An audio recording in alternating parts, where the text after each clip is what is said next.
wabarakatuh. Waalaikumsalam. Selamat pagi, selamat sejahtera kita semua. Mohon maaf sebelumnya suara saya tadi tidak salah ya. Tapi semoga penyampaiannya jelas. Pada pagi hari ini saya akan menyampaikan terkait dengan cara budidaya ikan yang baik dan benar, kan ya. Di sini salah satu materinya yaitu tentang pengelolaan risiko kulit budidaya ikan. Nah, teman-teman kalau ikut asal kasih review, salah satu materinya ada ini. Ya, ini bakal buat tadi masker dana. Oke. Nah, apa sih risiko sebenarnya? Kemarin udah kita bahas bahwa sebenarnya kemungkinan yang akan hadir dari suatu proses budidaya. Nah, risiko bisa diukur, bisa dipertimbangkan, atau bisa dihitung kemungkinannya.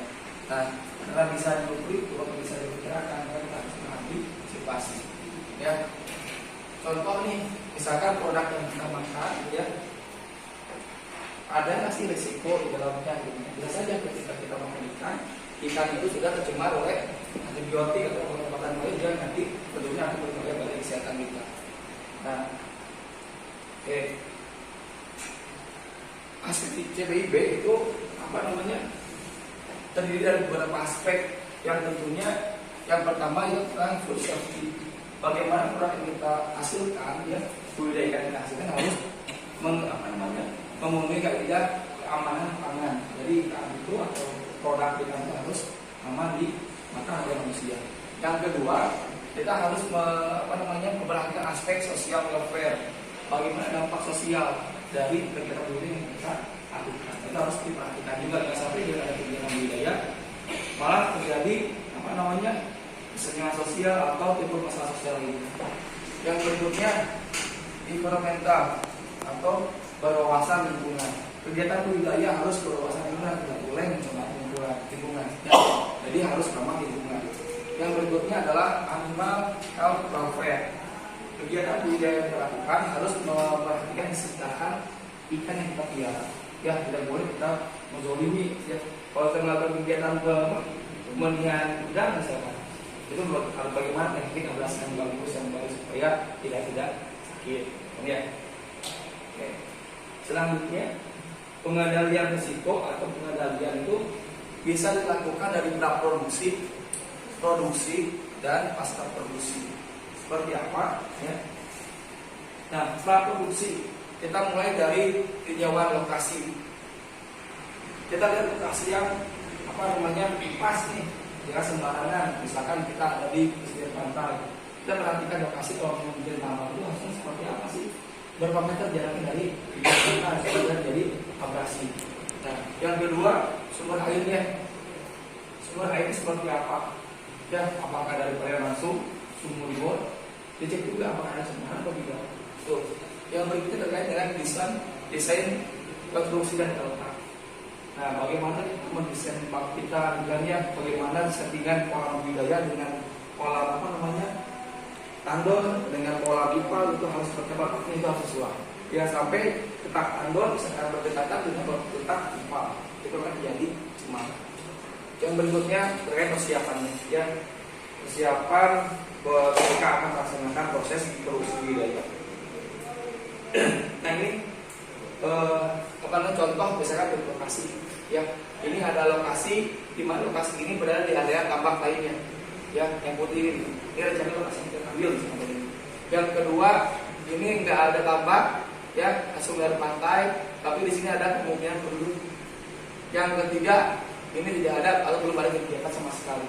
Nah, kalau misalkan dari dari ketiga gambar tersebut, kira-kira teman-teman mengambil lokasi yang mana? Kalau yang ini, misalkan ya, tambah. Kemungkinan cemaran dari mana nih? Cemaran dari area tambak sekitarnya, ya. Kalau yang kedua ini cemaran kemungkinan dari rumah tangga. Kemudian yang ketiga ini nih, mungkin yang akan kita ambil untuk kegiatan budidaya. Cuman ketika kita lihat sini ada green belt dan sebagainya, yang jadi pertanyaan, apakah ketika area budidaya ini akan merusak lingkungan? Nah, itu harus dipertimbangkan, ya. Jadi harus sesuai dengan peruntukan. Yang kedua itu legalisasi hukumnya harus jelas. Yang ketiga adalah kelayakan untuk budidaya air tumbuh. Itu minimal 3 syarat yang harus didapatkan terkait dengan lokasi budidaya. Nah ini dari sumber air ya. Yang kedua sumber airnya tadi ya ada kualitas metode. Kualitas seperti apa misalkan? Apakah layak atau enggak? Wilayah apakah harus ditreatment dulu atau enggak? Ya, yang kedua kuantitasnya, jumlahnya banyak atau enggak?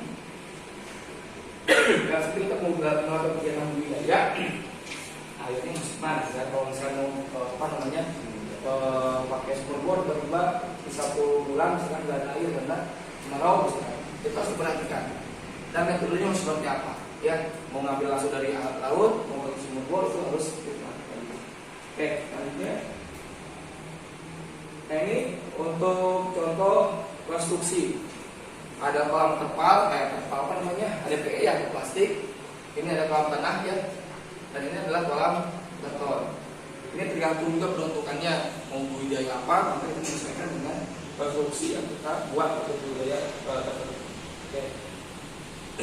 Nah ini mungkin gambaran singkat desain ideal ya untuk desain tata letak biospolitik, di mana di sini ada pembesaran, ada petak untuk biofilternya ya, ada green beltnya, pengolahan limbah atau IPAL, ini petak endapan. Nah ini sumber air. Nah ini untuk gambaran ideal kalau misalkan kita melakukan kegiatan budidaya. Di sini ada pertanyaan luas tandon berapa, dengan ya, terus luas IPAL berapa. Kalau untuk luas IPAL sendiri harusnya kemudian itu menyangka sekitar 20% dari area budidaya. Ya.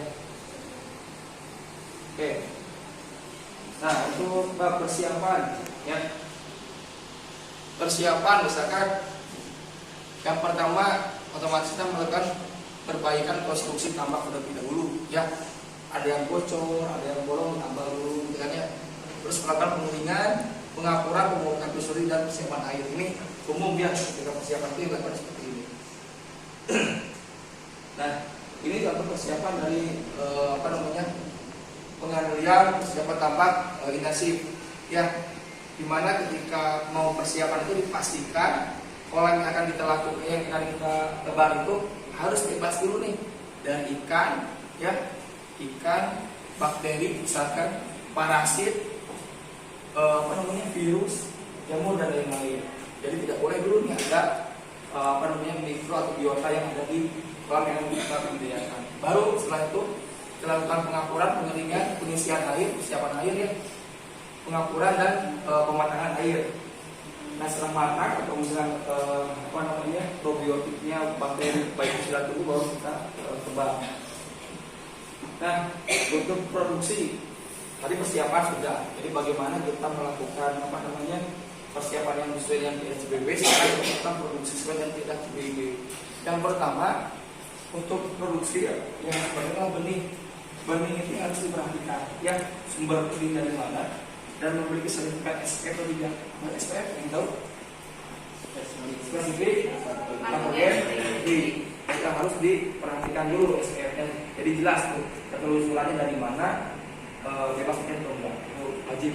Yang kedua, penggunaan pakan dan obat. Untuk penggunaan pakan obat ini kita harus harus selektif ya. Kita yang pertama harus menggunakan obat yang sudah terdaftar di BPOM atau di Kementerian Kelautan dan Perikanan. Yang kedua, penggunaan pakan. Penggunaan pakan ini sama, harus yang sudah terdaftar di KKP. Kan ya, dengan takaran nutrisi yang lengkap. Yang berikutnya, persiapan kualitas air. Tentunya tadi sudah dibahas sebelumnya di persiapan ya. Kesehatan ikan, limbah dan lingkungan. Nah untuk limbah dan lingkungan ini harus dipersiapkan pola IPAL yang sesuai supaya tidak terjadi cemaran dalam lingkungan yang di mana di dalamnya melakukan kegiatan budidaya. Oke, kita tadi masuk ke benih ya. Benih tadi seperti yang disampaikan di awal bahwa benih itu harus bersertifikat, SPF-nya lolos, tidak ada penyakit ya. Terus yang kedua akreditasi dengan sistem tangki. Kebanyakan kalau budidaya masuk ke gini ya, nyebur langsung kayak anak misalkan lebar di kolamnya kolamnya punya BDI, masuk itu langsung nyebur semua orangnya. Nah itu dikhawatirkan kontaminasi itu. Ada kontaminasi dari anak, bisa yang anak bawa virus dari kapal lain, itu bahaya. Makanya untuk yang sekarang biasanya si larva udang itu ditaruh dulu di tank, di drum, diaklimatisasi, ya, dipiara sekian hari di situ. Baru setelah cocok, tinggal buka katup, dia geroncor sendiri ke kolam tanpa ada sentuhan dengan kita. Nah, itu lebih meminimalisir untuk kontaminasi.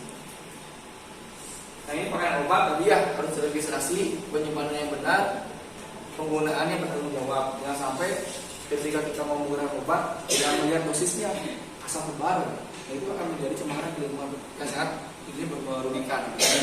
Nah, untuk pakan sendiri tadi sudah kita bahas ya, terutama terkait dengan penyimpanan pakan itu harus benar-benar, karena kalau tidak akan menimbulkan jamur pada pakannya. Kalau lembab biasanya ya, nah itu. Oke, ini salah satu contoh feeding program ya, atau misalnya pemberian pakan di nursery sesuai dengan DOC dan yang kita pelihara. Oke. Baik, selanjutnya terkait dengan probiotik ya, di tambak intensif biasanya tidak lepas dari penggunaan probiotik baik itu secara langsung ke untuk pakan maupun lingkungan. Nah, manfaat dari probiotik ini tentunya sangat bagus ya untuk udangnya sendiri, bisa membuat lancar sistem pencernaan, juga menimbulkan antibodi atau kekebalan terhadap penyakit tertentu. Dan berikutnya kalau misalkan lingkungan ketika bakteri yang baik itu lebih dominan, bakteri yang jahat atau kemudian bisa tereliminasi. Oke. Next. Nah, sekarang untuk pakan. Untuk pakan sendiri ya, dari pakan yang kita gunakan udang kita, ikan kita itu rata-rata yang diambil atau dimanfaatkan oleh ikannya sekitar 20 sampai dengan 30% saja. Sisanya kemana? Sisanya kebuang. Ya, kebuang itu dari pakan yang nggak kemakan maupun dari feses. Jadi dari yang kita tebar itu hanya 30% saja yang dimanfaatkan oleh ikan atau udang. Nah, oleh karena itu penting ya, karena kalau misalkan ini tinggi, pakan akan tinggi, ya, amonia akan tinggi. Oleh karena itulah dibutuhkan tadi ada fitoplankton, ada bakteri eutrofob, ya, atau tadi menggunakan probiotik untuk menguraikan si tan tadi, ya, tan amonia menjadi nitrit diuraikan oleh bakteri fitoplankton dan dikonsumsi semua jadi biomasa berubah menjadi nitrat, ya. Nah, ini yang ketika sudah jadi nitrat diuraikan kembali oleh bakteri denitrifikasi sehingga menjadi senyawa yang tidak berbahaya lagi. Nah, ini penting nih. Oke, selanjutnya, nah, pengambilan tan tadi ya bisa menggunakan bakteri heterotop, bakteri denitrifikasi maupun bakteri denitrifikasi. Nah, ini masing-masing bakteri ini memiliki peranan masing-masing, ya. Ini seperti bakteri heterotop biasanya digunakan untuk awal budidaya. Ketika bakteri denitrifikasi digunakan untuk menjaga penggunaan karbon, ya, menjaga alkalinitas, pengairan pakan. Nah, ini estimasinya itu sepertiga heterotop, 2/3-nya lanjut ya. Nah, yang terakhir bakteri denitrifikasi atau anaerob. Nah, ketika ini itu biasanya di akhir-akhir siklus budidaya. Nah, kebanyakan dari kita tuh ketika melihat tan tinggi langsung tingginya sipon, tingginya sipon, padahal ketika itu ada bakteri anaerob yang sedang bekerja. Kalau misalkan sipon justru malah ada oksigen masuk sehingga bakteri anaerobnya mati. Nah, padahal manfaatnya ini bisa mengurangi juga, kan ya. Jadi harus diperhatikan jenis bakteri yang akan dimanfaatkan. Oke. Selanjutnya terkait dengan mitigasi penyakit, ini mah udah biasa ya, interaksi antara inang, patogen dan lingkungan. Jadi bagaimana penyakit timbul itu ketika adanya interaksi antara patogen, lingkungan yang buruk dan ikan yang sedang turun atau sedang lemah. Oke. Selanjutnya, nah ini pengelolaan resiko produksi dengan pengamatan rutin. Makanya kita kalau ditambah tuh itu pengamatan puasa air selama 1 hari ya, dicek berapa, menunjukkan berapa itu mengetahui untuk mengambil langkah ke depannya terkait dengan ini ancaman apa nih yang mungkin ketika kuasa airnya seperti ini. Ketika tannya tinggi berarti dianggap bakteri pengurainya, bakteri mulai amoniaknya mati, misalkan harus tambahkan probiotik. Atau jangan misalkan ketika nitritnya tinggi, oh kenapa nih? Jangan biotifikasi tidak berjalan, itu harus sudah. Oke, selanjutnya ini sama ya, menganjurkan tadi NO2, NO3, bagaimana kita melihat kejadian alam kejadian fluktuasi pas air di tempat-tempat budidaya untuk mengambil langkah-langkah preventif apa yang harus dilakukan. Oke. Nah, selanjutnya pengolahan lingkungan, limbah dan lingkungan. Ya, yang pertama seperti adalah luas minimal IPA tadi berapa persen? 20%. Tapi masalahnya itu banyak dari pemuda yang daripada bikin IPA, saya mungkin mencoba tidak menghasilkan uang. Nah, itu mungkin yang harus terkadang pada budidaya sampai IPA ini diabaikan, dan ini penting. Ya, untuk menjaga lingkungan juga untuk menjaga keberlangsungan atau keberlanjutan dari biota ikan. Oke, sistemnya seperti apa? Itu kan ya, ada yang dipadatkan, ada yang menggunakan pot, ada yang direndahkan, itu tergantung. Ya. Berikutnya untuk mengurangi limbah, biasanya pemantauan air secara berkala harus dicek tuh tadi dan dokumen lingkungan terus dipenuhi. Misalkan kalau tambaknya sekian hektar itu harus 50 hektar kalau sekarang harus menggunakan analisa karena lingkungan atau amdal. Nah, ini ketika panen. Nah, kaidah CBIB ketika panen itu yang pertama harus cepat, minim stres, dan mencegah kontaminasi. Biasanya ketika panen masuk nih, misalnya yang mau panen, tidak pernah nggak pengalaman, akhirnya malah coba-coba. Kalau coba masih udahnya malah stres. Apalagi kalau misalkan kita lakukan panen parsial, yang ada udahnya parsial, tujuannya mati. Ya seperti itu. Jadi yang harus kita cepat, proses cepat, dilakukan secara baik mungkin sehingga minum stres, dan yang ketiga adalah mencegah kontaminasi. Jangan sampai nanti teman-teman yang nyemplung ke itu kalau parsial, ya parsial biasanya nggak nyemplung sih, menggunakan jala. Nah, pastinya jalannya itu harus diservis terlebih dahulu, harus bersih dulu, direndam dulu sampai terpori, atau direndam dulu dilakukan backup. Jangan sampai jaring yang bekas yang ikan di mana itu kan dipakai, nah itu bisa menyebabkan kontaminasi. Oke. Selanjutnya, nah itu mungkin yang terakhir. Terima kasih ya telah memperhatikan menyimak terkait materi CBIB terkait dengan pengelolaan risiko. Semoga bermanfaat. Terima kasih. Assalamualaikum warahmatullahi wabarakatuh. Waalaikumsalam.